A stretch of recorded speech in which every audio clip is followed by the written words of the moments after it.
ब्राह्मण देवता अपने पैरों से 3 पग धरती नापकर ग्रहण करें।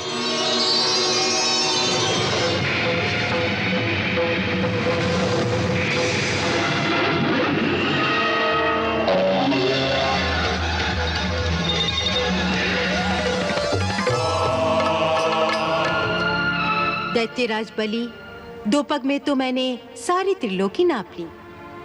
एक पैर से भूलोक, दूसरे पैर से स्वर्गलोक नाप लिया है। इस प्रकार तुम्हारा सब कुछ मेरा हो चुका है। परंतु अभी तुम्हारी प्रतिज्ञा पूरी नहीं हुई है, क्योंकि अब तुम्हारे पास कुछ नहीं रहा। इसलिए तीसरा पग रखने के लिए तुम मुझे कोई स्थान नहीं दे सकते। तुम्हारा वचन झूठा हो गया।